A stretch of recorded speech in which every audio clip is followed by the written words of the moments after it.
Amazing. So, hello everyone, and welcome to another session of our Crypto Academies London. So today's topic will be mass Web3 adoption, what's happening and what's next. So just to give you a brief introduction about Crypto Mondays London to kick things off. So Crypto Mondays London was founded in 2018 by Caitlin and Larry, who found the need for a community to kind of engage in conversations and discussions around Web3. And what started off as very handful of people has now turned into hundreds in attendance. And yes, we've been running since 2018. And every month, once a month, we come together on a Monday and we discuss various narratives and topics on the Web3 on the Web3 side of things, and have been successfully doing so for the past few years. And Crypto Mondays Academy started early this year, which runs parallel to our IRL event. And the aim of Crypto Academies London is to bring together people to kind of break down the complexities in understanding Web3 technology, and the different areas and topics behind it, aimed for all people from all ages and backgrounds. And yes, this is our 11th Academy session that we're running today on Web3 mass adoption. If you haven't already, please feel free to scan the QR code and also join our community. You can find us on LinkedIn, Telegram, Twitter, Discord, and also on YouTube. All the Academy sessions are being recorded and will be available shortly after on our YouTube channel as well. And if this is your first time, welcome. And if you want to check us out, go to our YouTube channels where you can find all our previous recordings there also. Today's sponsor is Vault 12. So Vault 12 is a crypto inheritance management platform. So what they do is they provide a safe and secure way to transfer your crypto assets such as Bitcoin and Ethereum to your future generations. So very cool project. So if you haven't already, or if you're curious, you can scan the barcode there and kind of visit their webpage. So a big shout out to Vault 12, who is our sponsor for our Academy session today also. We also want to give a big shout out to all our Crypto Mondays sponsors, Economy, Kudos, Vault 12, of course, Digital Commonwealth, Jade City, Shine, and Voice of Crypto. Without them, we wouldn't be here in this where we are. So big shout out to all our sponsors also. On this slide, you'll find a survey link. So if you have any suggestions or if you have any feedback regarding our Academy sessions, feel free to scan this barcode and let us know what you think also. And we welcome all feedback so that we can adapt and make sure that we bring you the right content. So that brings us to our session today. I would like to go ahead and welcome Christopher Gordon, who's the founder of Bridge to Bitcoin. Chris, are you there? Yes, Rohith, I'm here. Can you hear me okay? So I can hear you well. So Chris, thank you for joining us today. I know you have an action-packed session for us. So are you able to share your screen and share the presentation? Yes, let's give it a go. One of my tags in the spaces, I'm the least technical person in Bitcoin, but I'm going to give it a go. So let's see if I can do it without breaking everything. So I've just put in a send request. I probably should have done that earlier, and hopefully I can now. You've allowed that. That's great. Portion of the screen. So you can probably see nothing. Let's go with that. Can you see that first slide, everyone? No, not yet, I believe. Let's give it another go. It says I'm sharing. What can you see? Oh, I've got a thumbs up from Fakul. You can see my starter slide, Fakul. Yeah, Anyone else? yeah, bridge to Bitcoin slide. Great. Anyone else? Maybe it's just you, Rohith. Sure, Likewise, yeah, I can also see it. I can All see good it. on my side. Excellent. You're just playing with me, Rohith. Okay. So Cool. yes, over to you, Christopher. If you could give us a small introduction about what you do in the space and about you, and Great. the session off. Thank you. Thanks, Rohith. Thank you, Rohith, and also to Caitlin for inviting me along to this Crypto Mondays London Academy. Um, I'm going to be talking about Bitcoin mass adoption and merchant adoption. So yeah, I've said my thank yous. I'll give you a little intro as requested. So yeah, my name's Christopher. I'm one of the co-founders of an entity called Bridge to Bitcoin, which we'll go into during this presentation. Also one of the co-founders of Laserized Cards, and I've also the founder of a meetup group called Bitcoin Surrey. Outside of the space, I did do a bit of business angel investing. If you're interested in one of my businesses that I'm the founding investor of, and if you're a surfer, I'm the founding investor of a business called The Wave in Bristol, or The Wave Bristol. So give me a shout out, drop me an email if you fancy trying that, and if you're ever down the Bristol way, and we'll see if we can sort you a free surf session on the premise that you harass the staff and ask them if they accept Bitcoin payments, because that's one of my bugbears, is they don't yet accept Bitcoin payments, ironically, considering the space that I currently work in. And I also worked for the NHS. I sort of worked my way up the corporate ladder unintentionally. And when I left the NHS, I was working on national program rollout. So I've got this sort of strange sort of dichotomy of working quite high up the public sector and also um, sort of the opposite ends of the private sector, which is fun to see two sort of opposing sides of how money is looked after and spent in two different ways. But a little bit more about me. I took a Let's. What I'm going to do is I'm going to go through the agenda over what we're going to cover in the next 40 minutes, and then I'll explain a little bit more about me. So this is what I planned. Why Bitcoin? As in my personal perspective, why I've chosen to go down the Bitcoin route, and also a market overview, so why you may want to consider Bitcoin if you're not already, or why you might want to allocate some more energy into Bitcoin. And then we'll talk about how and why for merchants, so how businesses can accept Bitcoin, and also the whys, and also for consumers. So when I say consumers, in this instance, I mean Bitcoiners who are looking to spend their Bitcoin, not sell it, but spend, but we'll come back to that. And then the impact. So what's happening in the space and the impact this is happening, or the impact that Bitcoin is happening. And then hopefully, if I don't ramble on too much, Rohith, keep me on track, and we'll have some time for Q&As afterwards. So a little bit more about me. So I came across Bitcoin in 2017. It came across my desk as a bit of deal flow as part of my business angel investing. And for complete transparency, I instantly thought, oh, that looks interesting. But so do all these other cryptocurrencies. So I've taken a journey that I think many people have taken through the space, because I instantly went, look at these cryptocurrencies that are promising me 10x returns, 100x returns, and so on.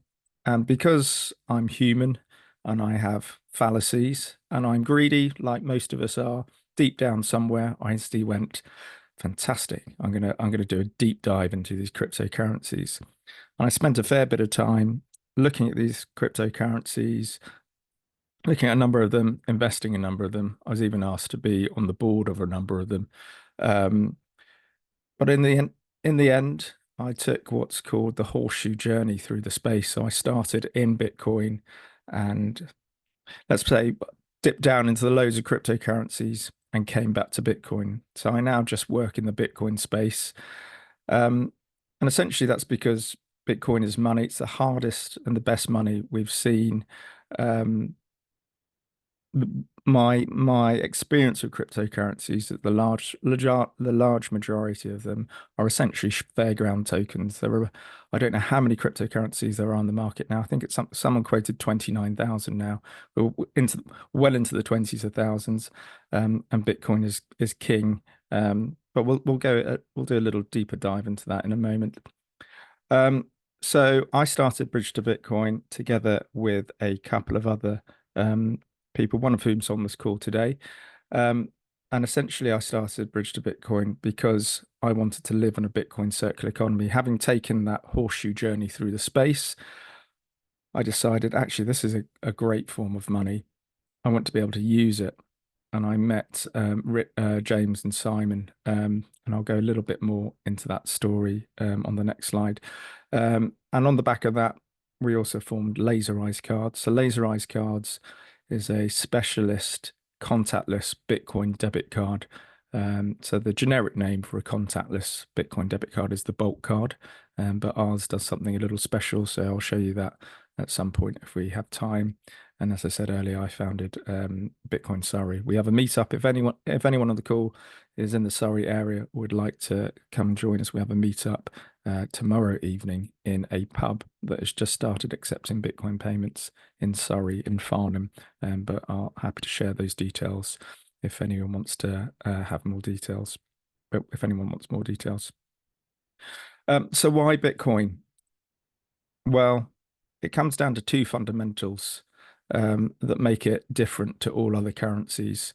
And those two fundamentals are the two that I've got up on this slide. So Bitcoin is different. When I say to all other currencies, I mean cryptocurrencies and also fiat currencies. So when we say fiat currencies, we mean government issued currencies. Fiat is Latin for by decree. So it's different because of these two fundamentals. It's finite. There will only ever be 21 million Bitcoin. When we look at all other currencies, they can create more of them, be it the founder, a board, and so on. And when they do that, that essentially debases or devalues or inflates away the value of those currencies or coins that we hold in our pockets or our wallets. And the other fundamental is that it's decentralized. It's a slightly different or difficult concept for some people to get their head around because we live in such a centralized world now. But when we say Bitcoin's decentralized, we mean that no one's in control of it and no one's in charge of the issuance of it. And it's the opposite. Anyone can partake in the control or verification of Bitcoin transactions, and anyone can attempt to what we call mine Bitcoin. So it's very opposite to, let's say, fiat currencies. Let's use the US dollar as an example. So the US dollar is controlled by essentially the US government and the Federal Reserve. I love to use the Federal Reserve as an example because there's nothing federal about them. And as far as we know, they have no reserves. So effectively, they're a private entity and we've got no idea what's behind the door. Bitcoin's the opposite. It's an open, transparent blockchain or ledger, and you can see what's happening and you can see where Bitcoin is being mined to, essentially, or the address that they're being moved to. And the US government can print more of it through various mechanisms, through issuance of debt, through issuance of bonds, and so on. With Bitcoin, you can't do that. You just have the 21 million, and we're not quite there yet. I think we're about 19.5 million, but we note the rate of issuance or the rates at which Bitcoins are going to be mined. So that makes it fundamentally different from all other currencies. So there's this relatively famous slide that I've just put up here that Bitcoiners like to use, which I feel the need to share. Bitcoiners say that the perception amongst many people is that Bitcoin sits within crypto and fiat sits on its own. Whereas when you do a deep dive into it, because Bitcoin is fundamentally different, it sits on its own in actual fact. And cryptocurrencies are structured much like fiat currencies. So I'd like you to, if there's anything you take away from this presentation, I think it'd be that image of this slide, that Bitcoin sits on its own because of those two fundamentals.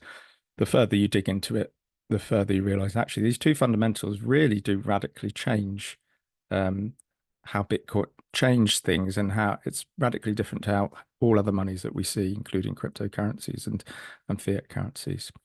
So I'm not going to go too much on about Bitcoin and the basics of Bitcoin, but if you're new and you would like to know a little bit more, you'd like more learnings, just email us. I'll share our Bridge to Bitcoin email at the end, and I can send you some curated learnings if you'd like to do like to learn a little bit more or read through some stuff. We'll send some through, but I won't go on about that anymore on this presentation. Instead, I'm going to talk about big numbers and why, as I said earlier, you might want to consider Bitcoin if you're not already. So if we compare Bitcoin to the cryptocurrencies that currently exist, I've done a screen grab of this from last week. So most of this data I grabbed last week. As of last week, Bitcoin made up 55% of all cryptocurrencies. So it's over half of all the cryptocurrencies that exist. So if you don't have Bitcoin in your portfolio, I've got to question how you're balancing your portfolio. If we were to look at anyone's portfolio, normally you'd have an even spread. So consider this: Bitcoin is massive compared to all other cryptocurrencies. This is taken from statista.com. If I didn't put the reference or the source. Going over to Fidelity, if you're looking at from purely a numbers game, I hear various different numbers reported on this, and I haven't done the numbers myself, but Jack Mallers often quotes 63% year-on-year return on Bitcoin, and this Fidelity table shows how well Bitcoin performs every 3 years, and then it normally has a bad year. So you can see the 3 there, normally a bad year, 3 there, and a bad year. Just had a good year with Bitcoin. Most Bitcoiners expecting another couple of good years in Bitcoin. And again, Jack Mallers quotes 63% year-on-year return. It averages out, I've heard, in the 40s as well. But the point being is your returns are pretty good if you do invest in Bitcoin.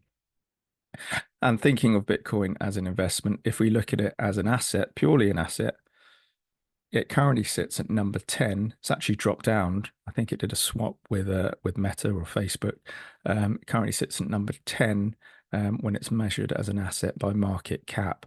Currently, it's worth 1.3 trillion, as we see here. So again, if you do not have Bitcoin in your portfolio, I would question why you don't have one of the top 10 major assets that currently exist in the globe. So what does this mean for businesses? Well, I'm going to reference one of my co-founders at Bridge to Bitcoin, James Dewar. James here is an accountant. He's been 20 years in TradFi. He delivers talks to the finance and accounting industry. He does some fantastic talks. And why does he do that? Because it's an asset that the institutions, the financial institutions and the accounting industry are starting to wake up to. So the fact that James is going in there and talking to accountants and institutions, I think says a lot. They want to hear from people who are experienced in the Bitcoin space. They want to know what it is. But let's have a look at the performances of Bitcoin. Well, before we go even into the performances, let's see what the financial institutions have done about it. Earlier this year, Bitcoin ETFs were approved, and these are how well the Bitcoin ETFs were approved at the beginning of the year. This one here, IBIT, is BlackRock's Bitcoin ETF, and BlackRock's Bitcoin ETF was the fastest growth ETF ever, not just amongst other Bitcoin ETFs, but the fastest Bitcoin ETF ever. Just to draw a line under that, I mean, I think that says a lot with regards to how much the institutions are interested in Bitcoin. And on that note, if we have a look at how much is being invested into Bitcoin ETFs, you can go to this website here, and here you can see we're looking at billions of pounds being piled into Bitcoin ETFs. So institutions are taking Bitcoin very seriously. They've released ETFs, pumping big money into it. If as an individual you're not, you might want to consider that. because the big boys are. And then almost finished, we're looking at this market overview. If you want to see who holds how much Bitcoin, there's this great website, bitcointreasuries.net, and public listed companies, because they're public listed, declare. And you can see MicroStrategy is sitting top of the table here. I've got, where is it? There we go. He's got billions, 1.6 billion pounds worth of Bitcoin at the moment. Is absolutely, I mean, these companies are pouring loads of money in to Bitcoin and having it on their books and in their treasuries, as well as trading it as ETFs. So if you're not, do pay attention, or you might want to pay attention because the big guys are. Right, let's move on. I think I've talked enough about the market overview and the big guys. Let's bring it back down to the small guys. So why and how for businesses, what this has mean for businesses, and also what and who is Bridge to Bitcoin. So I alluded to this earlier, but on my next slide, I'm going to bring us back to the Bitcoin white paper, or rather the title of the Bitcoin white paper. Bitcoin is a peer-to-peer electronic cash system. This is what Satoshi Nakamoto titled the white paper. In other words, it's money. It's also a blockchain. Some people call it digital gold. But when we think of it as simply as possible, excuse me, let's just look at it as money. And I don't have that much time on this call as well. So businesses can start accepting it as payment, which led us to creating Bridge to Bitcoin. And as I alluded to earlier, there were three of us who co-founded Bridge to Bitcoin, myself in the middle there, Simon on the left, and James. I've already given a little intro about James. He's 20 years in TradFi. He's also an accountant. He's also done a research master's in Bitcoin. Simon, he's our technical lead, or I like to call him the linchpin of the UK Bitcoin meetup scene, because being connected to the Bitcoin community is absolutely crucial and is a vital leg for what we do at Bridge to Bitcoin. Simon manages, well, he doesn't manage, he helps coordinates Bitcoin meetups in the UK. Often we get people approaching us saying, is there a meetup in my area? Because I want to learn more or talk to more people about it. And Simon is very encouraging with people starting up a meetup if there isn't. And if there is, he points them towards this separate entity that he started up that's a vital leg of what we do. It's called Bitcoin Events UK. And on there is a directory of meetups that exist. But he's very proactive in getting meetups started. And we'll come back to why that's important for what we do. And then at the bottom there, it says in a UK network of volunteers. Because at Bridge to Bitcoin, we don't charge for what we do. We did have many people approach us saying, I love what you do. Can we come and work for you? To which we had to say, no, you can't work for us because by design, we have no revenue. And that's very much by design. But you can volunteer for us. You can become one of our volunteers and we'll share our strategy and you can do what you like with that and you can use the brand. So we have a network of volunteers throughout the UK who essentially do what Simon and James and myself do. And we met up actually about 3 years ago, just under 3 years ago, through essentially through the podcaster Peter McCormack. So if some of you haven't heard of him, he was the largest Bitcoin podcaster. He's now stopped his Bitcoin podcast, What Bitcoin Did, and he's now Mr. Obnoxious, I think. Is that what his podcast is called? I think it's called Mr. Obnoxious or something along those lines. But he was probably the world's largest Bitcoin podcaster. And just around about 3 years ago, he bought a football club in Bedford because he's always wanted to own a football club. He's always wanted to own the football club in his town. So his hometown is Bedford. And he wasn't able to buy Bedford Town, but there was Bedford FC, which was a non-league side. So he bought Bedford FC, I said he bought it. He probably paid a nominal fee of about £1. I don't know.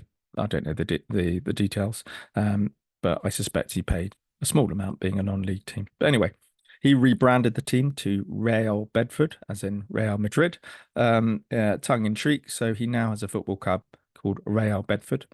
They've done the double 2 seasons in a row now, i.e., they've won their league, got promoted, and won the next league, and also won their local cups.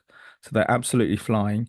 And his idea was to build a football club on a Bitcoin standard, as in accept Bitcoin at the club and have a Bitcoin treasury, and use Bitcoin as a marketing tool, essentially. And he's doing it with huge success. And his plan is to get Real Bedford to the Premiership within 10 years. So let's see if he does it. He's riled a few people by putting that stake in the ground, but that's what he likes to do, and it's quite exciting.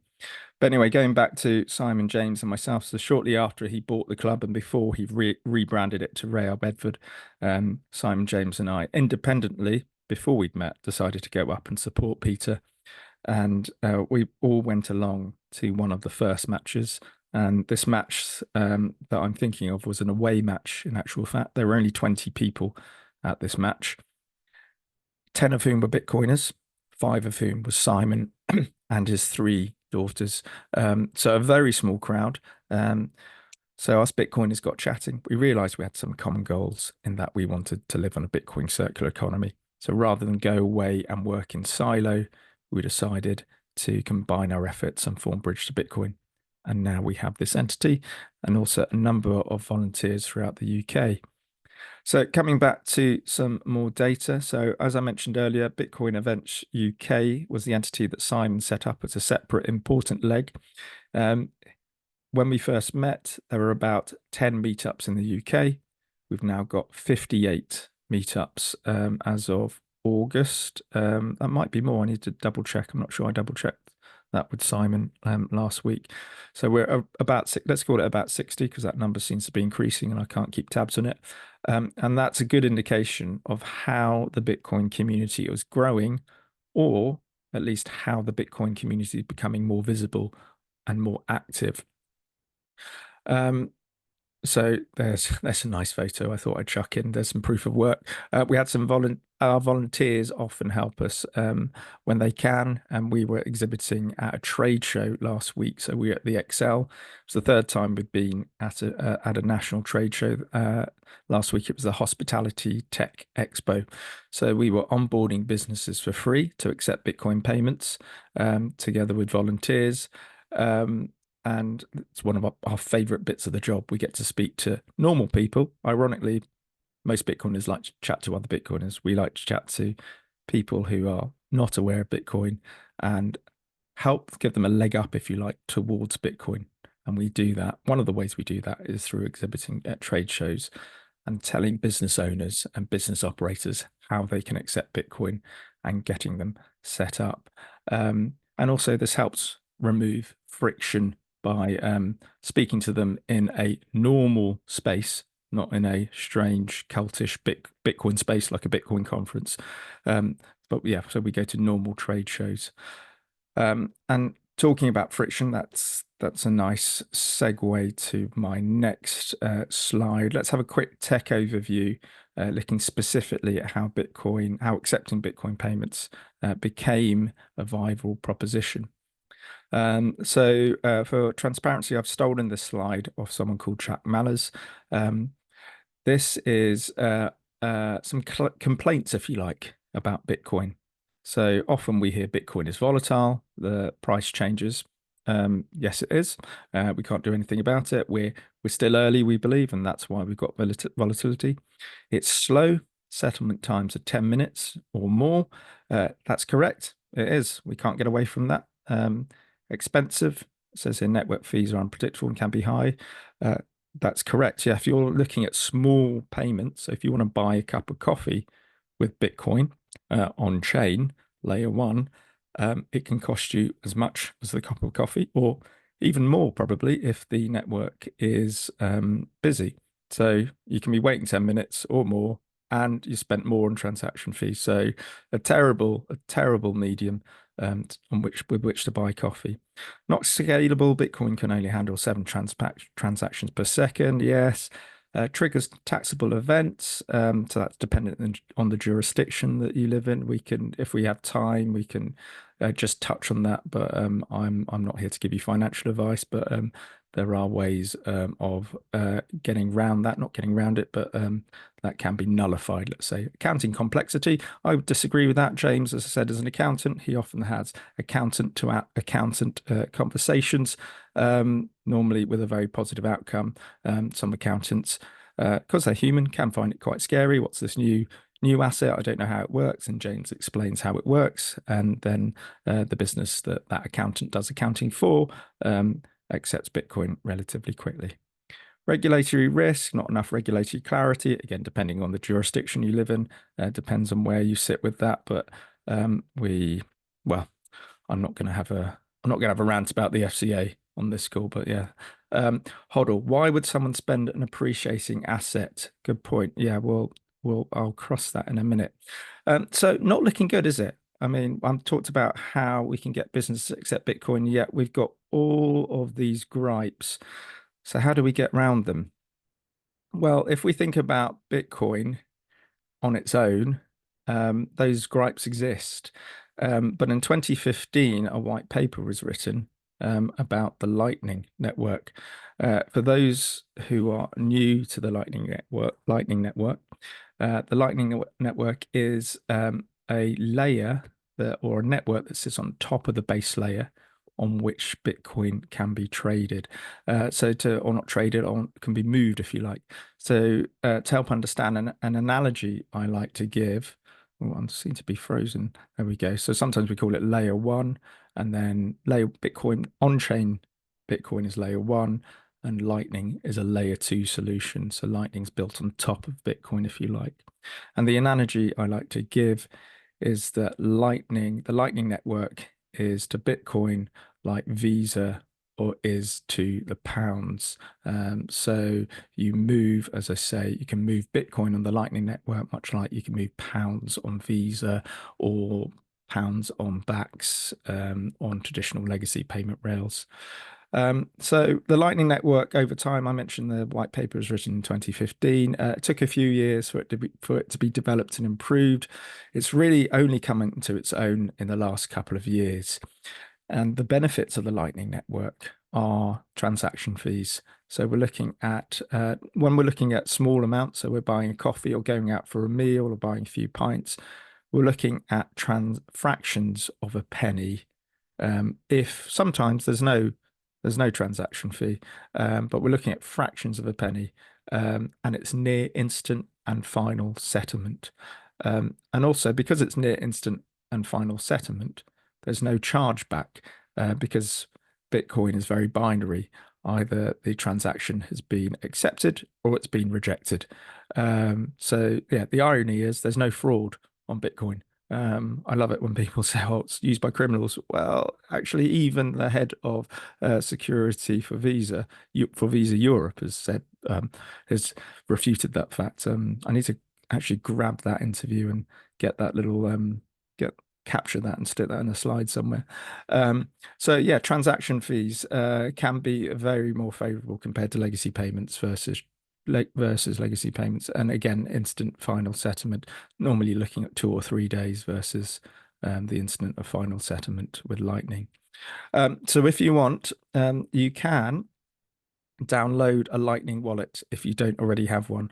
Wallet of Satoshi is probably, I suspect, the most popular Bitcoin Lightning wallet that currently exists, because its UX and its UI, so its user interface, is extremely simple and extremely good. So if you haven't already got a Lightning wallet, do feel free to download one. These are a couple of QR codes which should be working, or if you want to play it safe, just go to the App Store or Google Play and search Wallet of Satoshi and download one. And if you do download one during this presentation, stick in the chat your Lightning address. So if we have time to do that, If you have time to do that, I'll send over a few sats, but I'm going to try and whiz through this because I'm going at quite a slow rate.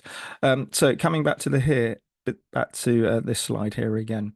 So Layer 1 Bitcoin is solid, it's dependable, but it's heavy.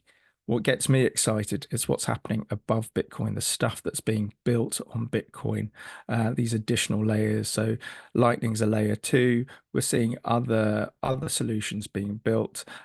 This is really exciting because this is where we're seeing improvements and developments and buildings order of magnitudes greater than what currently exists. So this slide I've stolen from Blockstream, and this is to illustrate those order of magnitude. So these are TPS transactions per second.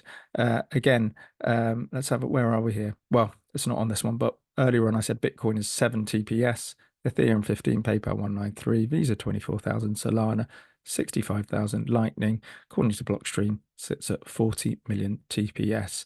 That is orders of magnitude greater than what currently exists and the competition are currently presenting. And I love this because this is not only does Bitcoin remove middlemen, not only is it a peer-to-peer cash, but what's being built on it is changing stuff at speeds and orders of magnitude greater than we haven't seen before in the sector. So remind us, we're talking about fractions of a penny here to move stuff on Lightning, near instant and final settlement. And this really moves the bar for the banking and financial sectors, or specifically, I think, for the remittance industry. I would give you an example of, but I think I'm going to end up just chatting too much. So this is the really exciting bit because of the numbers and the order of magnitudes of improvement that we're seeing. It's a bit like the printing press. Back in 1436 sped up the flow of information, and then we had the Industrial Revolution speeding up manufacturing. This feels to me like sort of the financial or digital revolution, or the cusp of this revolution that we're currently sitting on. And just to illustrate who is building, or the number of companies that are building on top of Bitcoin, is an illustration from last year of all these companies that are currently building on the Lightning Network and creating products. So there's lots of development and building happening on Lightning and other layer 2 solutions as well. So lots happening, lots building. So that was a brief overview of the tech and developments that made accepting Bitcoin a viable proposition. I'm rapidly running out of time. So just let's have a look a little bit more at Bridge to Bitcoin and how we do that, the tech hows and the why hows. So we enable businesses to accept Bitcoin payments. A lot of people, or surprising to some, we don't orange pill business owners. Instead, our starting point is a very different place to where others, I think, expect. With my business angel investing hat on, all businesses have a common pain point. And that pain point is revenue. So our starting point is, would you like additional footfall and revenue? Now, most business owners say yes, unless you're a co-founder of Bridge to Bitcoin, where we, by design, don't have any revenue. Normally they say yes. If they say no, then we say, okay, fair enough. You probably don't need to talk to us then. But if they say yes, they normally then go, okay, so how do you do that? And we say, we have a customer base who will choose your business over others, over your competition, if you accept their currency. So their currency or their money is Bitcoin. And then I very quickly normally preface that with, if you're not interested in Bitcoin, that's fine, because there are solutions that exist that convert that Bitcoin into your local currency at point of sale. For example, if you invoice in pounds and they would pay in Bitcoin, but that Bitcoin's instantly flipped into pounds. So someone walks into a bar, barman presents a bill for £10, Bitcoiner pays £10 worth of Bitcoin, but it instantly gets flipped. So Bitcoin doesn't actually touch the books or the balance sheets. So at this point, some maxis would say, if we have any maxis on the call, when I say maxis, Bitcoin maxis are Bitcoiners who are fervent Bitcoiners who don't want to talk about anything else. Some maxis would say, well, I don't want to support a business that's just flipping that Bitcoin back into pounds. But But my argument to that would be a business doing this adds liquidity to the Bitcoin and the Lightning Network. And it also allows Bitcoiners to move closer to living on a Bitcoin circular economy. And my favorite bit is that it also exposes business owners to Bitcoin in a more organic, natural way. Historically, Bitcoiners are very cultish, let's say, and they're very excited, overly so sometimes, about Bitcoin. But by a business accepting Bitcoin, they can see how it's affecting their financial bottom line in a small way in today's market, because the Bitcoin community is small, but it will affect their financial bottom line in a small way and a real tangible way, and also makes it Bitcoin almost tangible to them. Suddenly it becomes a real money as opposed to this internet money that doesn't exist. Once you start getting Bitcoin customers, suddenly it becomes real. So it's a great way for businesses to start building up some Bitcoin, either at a business level or normally at an individual level. So business owners normally distribute that Bitcoin to themselves as part of their salary, or maybe as dividends. So it's a great way for them to see Bitcoin being used in an organic, natural way, and also for them to dip their toe into Bitcoin in a relatively normal way. And this is why being connected with the Bitcoin communities and Meetup is integral, because as soon as a business starts accepting Bitcoin, we then drive this customer base through Bitcoin events, through the Telegram groups that we're connected to, through the Meetup groups via Telegram and so on that we're connected to with all the meetups.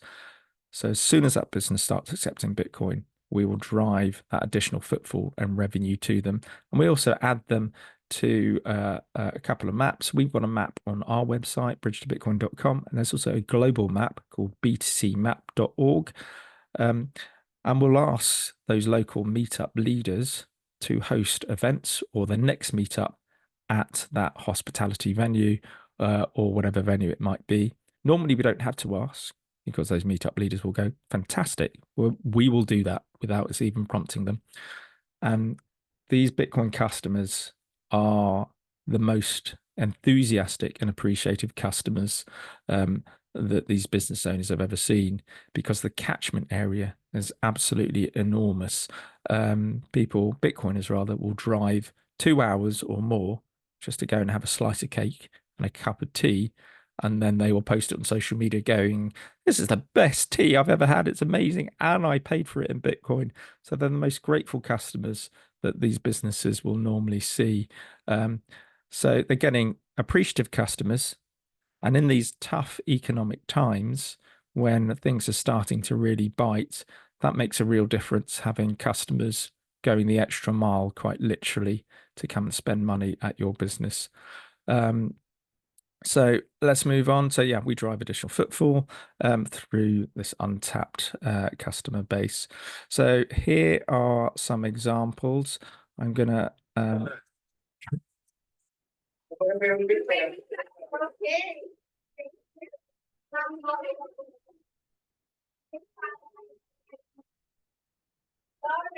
Sorry.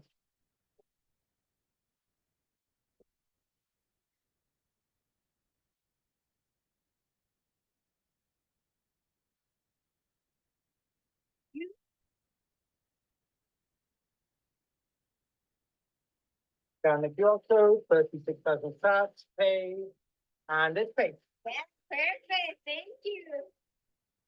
So that's how most Bitcoiners will pay. They'll pay with their phone. You can also use what's called a bulk card that I mentioned earlier. So this is a contactless Bitcoin debit card. So here's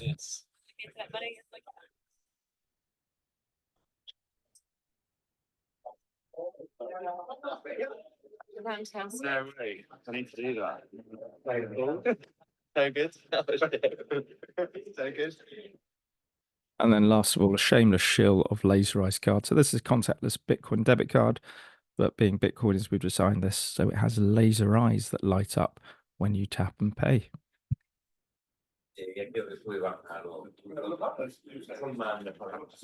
Are we ready? Laser eyes. There we go. Fantastic, great. So there's some examples of how Bitcoiners actually spend their Bitcoin. I often at this point I get the question of, well, why would they spend, or why would they sell this best performing asset they've ever come across? That doesn't make any sense. And sometimes people throw Gresham's law at me. So I throw back at them. We're moving not away from HODL. So you might know the meme HODL, which some people say stands for hold on for dear life. So stack, you might stack your Bitcoin and never sell it. But because it's a money, we want to use it. So I say HODL is for your savings, but spend and replace, or some people are misspelling it on purpose to spedden. So spedden for your everyday spends. But how does that make a difference? Why you're still selling this best performing asset? So my analogy is, if you're going out of a night, as I will be tomorrow at the Bitcoin Surrey Meetup, I'm going to be going to a pub to meet up with friends anyway. So I'm going to spend, let's say, £50. So £50 of value is going to leave my person, regardless of whatever currency, whatever money I spend it in. I can choose to spend £50 of fiat at that pub, or I can choose to spend £50 of Bitcoin. Now, if I spend £50 of Bitcoin, that owner of the business is a Bitcoiner. He will be appreciative of the Bitcoin that he's then receiving. He's not holding it, incidentally. He is keeping the Bitcoin. So he'll be appreciative of the Bitcoin he's receiving. He's also adding, well, by spending my Bitcoin, I'm adding to the liquidity of the Bitcoin and the Lightning Network. And I'm exposing that business and other customers to Bitcoin. But it doesn't stop there. So I've still got my £50 of fiat that I would have spent. So I then take that £50 of fiat I would have spent and take it to an exchange and buy £50 worth of Bitcoin. So my net is exactly the same. I spent £50, but I bought back that £50 worth of Bitcoin that I did spend. And invariably, often, most Bitcoiners actually buy back a little bit more Bitcoin. I'm getting a confused look from Rohith there. So you spend £50 worth of Bitcoin, but the £50 of fiat you take to an exchange and you buy back that £50 worth of Bitcoin. Not buy it back, but you buy £50 worth of Bitcoin. But often most Bitcoiners who do this often buy back a little bit more just to make sure that their stack doesn't go lower. It actually goes up. And some people then say, oh, well, what about the tax implications? So we do have a capital gains tax allowance in this country, and there's also something called the bed and breakfast rule. Speak to your accountant about the bed and breakfast rule, but essentially what the bed and breakfast rule means, and this doesn't apply to just Bitcoin, this applies to all assets. Any asset that you dispose of, if you buy it back within 30 days, the CGT is essentially nullified. So essentially you've got 30 days to buy back that asset, in this case, Bitcoin, which nullifies any CGT. It's actually designed to work the other way around so people couldn't realize losses. But anyway, so that's one way of getting around it. That law, that might change in future. So do speak to your accountants and financial advisors about that, just to verify that for yourself. But most people don't use the capital gains tax allowance that we have in this country. It is shrinking, but we do have a little CGT allowance. Well, let's whisk through this. So let me try and wind it up as quickly as possible. So there's a plethora of businesses, solutions that exist for merchants that we can help or handhold them through the setup process. Here are some of them as an example. So this opens up the doors to all businesses to accept Bitcoin, because through the likes of Coin Corner and Swiss Bitcoin Pay and IBEX, they can flip that Bitcoin into their local currency at point of sale. So that's a summary of what we do, which I've mentioned. Let's keep on going because I'm rapidly running out of time. It's really simple to do. You can just add a tender type to your EPOS. So here we've got one where they've got cash, card, and they just added a Bitcoin button and they've colored it orange appropriately. And here are some testimonials, which I won't read through. I'll just read the orange bits. A whole new stream of revenue and customers from Samantha, from a hotel on the Isle of Man, attracting tourist visitors, also attracted local guests, quick and easy. Freezing. Oh no, there we go. Access to a previously untapped market of dedicated Bitcoin users. we advise many other businesses to also do this. If you do use Swiss Bitcoin Pay, feel free to use the referral code Bridge to Bitcoin. It just means Jimmy gets a notification that came via us. He's the CEO, and also we do get 8% of any transaction fees. A lot of the time, I think it's their current transaction fee is 0.21% in your first year. So we get 8% of 0.21%, which is hardly anything. So I probably used up more in electricity costs on this call than I would for what we're going to get for Swiss Bitcoin Pay kickback for the whole month. But anyway, impact. So very quickly, impact. So we're getting loads of communities growing. Bitcoiners are choosing to support businesses that accept Bitcoin. Spend and replace, I mentioned. They're asking more and more if they will accept Bitcoin. Here's a nice little product that we also make. It's called the laserized skin. And what you do is you put a fiat bank card in it. And when you tap on it, it lights up with Bitcoin is better. So that's a fun little product that some Bitcoiners love to use to confuse businesses, to make normal businesses think they're still accepting, to make them think they're accepting Bitcoin. And it creates a Bitcoin touch point. So that's fun. And you can also use it on the buses as well in London as well. So here are a couple of kids getting on the bus and tapping their Bitcoin is better card, much to the bemusement, I'm sure, of passengers. You can see it, and people behind them. You can use it on the tube as well. And how's that had an impact locally? We've gone from 30 businesses to about 450 in just over 2 years, and we're seeing that number go up on a weekly basis. If you want to see an action, CoinScrum and the team will be at London's Tooting Market for an event on Wednesday evening. Rohith will be giving out some free Bitcoin so that you can spend Bitcoin on the Lightning Network for you in person. So get down to that, go and grab some free Bitcoin off Rohith and try it out for yourself in person. Because one of my taglines is normalize, don't evangelize, because I want Bitcoin to be not this cultish thing, but money that we can all just use. And it's not a scary thing. It's not a competition. It's just the money that I'd rather use. And that's about it. I don't want to talk too much because we're rapidly running out of time. It's having a major global impact. I think I've essentially run out of time. But there are lots of businesses throughout the globe. Go to bcmap.org. It's great for international remittances, and it's having impact on developing nations on the global south as well. So this is kids using Bitcoin and the bulk card, which is also effectively a free and open source. Was made free and open source on an MIT license, so anyone can have their own bulk card. You don't have to buy one of our premium laserized cards. You can just create your own one. And of course, if you haven't heard, El Salvador made Bitcoin legal tender a while ago now. And El Salvador has had a huge turnaround as a country.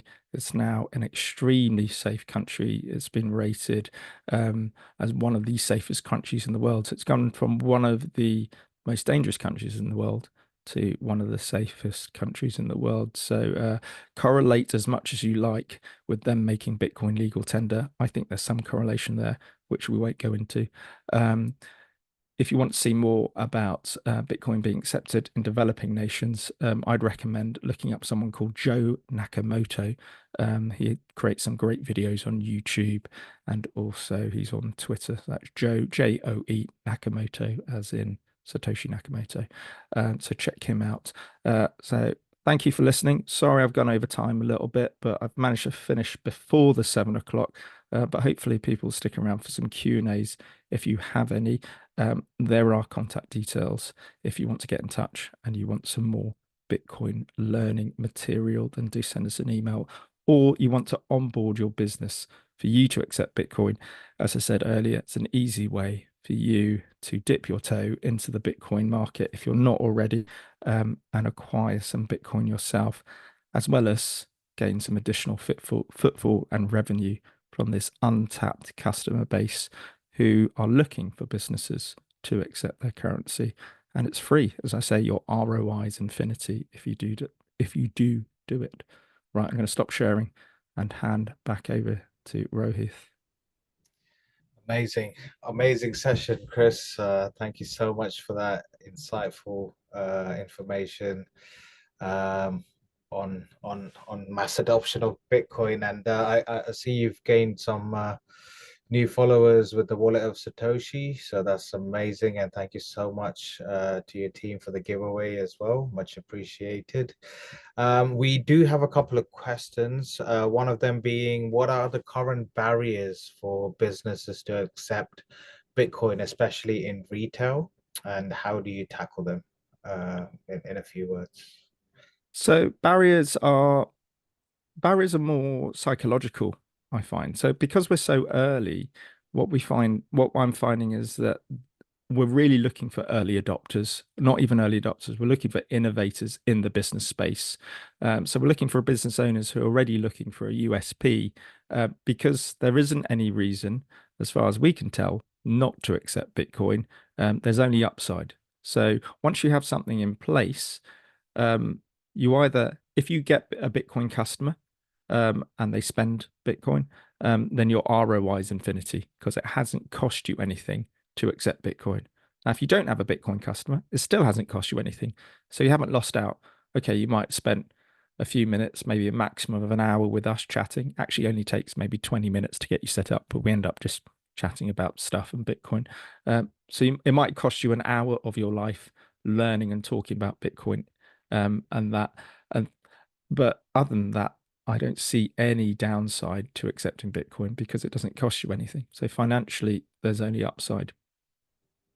Perfect. Another question being, what do you think of the latest attacks on BTC by the ECB and Fed Bank of Minnesota? I'm not too sure what the latest attacks are, if I'm honest. But to be honest, I see Bitcoin as a ground up movement, and we're seeing merchants, small businesses accepting Bitcoin throughout the world, and it's something that we can opt into. It's a permissionless money, so we can just carry on using it regardless of the attacks. And the institutions are buying into Bitcoin as well. I only see Bitcoin growing from strength to strength with not only small businesses, but large businesses. We've had a couple of conversations with PLCs as well. Everyone is getting interested in Bitcoin. So I think it's the interest in it is going to grow. And I think those who don't come on board will get left behind. Perfect. And do you see any other coins being widely accepted as cash apart from Bitcoin? Maybe. I mean, I'm Bitcoin only. So for me, Bitcoin is the hardest, soundest money. You'll hear that phrase that we've ever come across. I think it's natural human behavior for humans to try and create something better, to try and tweak something. So I suspect we'll always have other coins, because that's the way we are. I don't think we'll ever have one global currency, much like the current global currency is the US dollar, but we still have loads of other fiat currencies. So I suspect that at some point, Bitcoin will become the global currency, but because of human nature, there will always be other currencies because someone will always be trying something new, tweaking something, giving it a go. But I expect at some point, if we're all sensible and logical, which humans are, which humans aren't rather, Bitcoin should become the global currency of the world. Amazing. And we'll take one more last question due to the time restrictions. George, what are your thoughts on Bitcoin mining now and in the near future? That's a very open question. I'm not too sure what you alluded to with that, George. But Bitcoin mining is a great decentralized space at the moment. So I've got I've got a few little nerd miners. So my kids participate in Bitcoin mining. They're these tiny matchbox Bitcoin miners. And I've got a slightly larger device called a BitAxe. So it's a really fun way of adding to the decentralization of Bitcoin, these new devices. Yeah, so it's very accessible to all. Yes, we're going to have our large Bitcoin mining farms. We can't get away from that, but we've got these great projects that are happening, as I say, Nerd Miner, BitAx, that add to the decentralization and add to anyone partaking in mining, much like my kids, and I know loads of small people participate in it.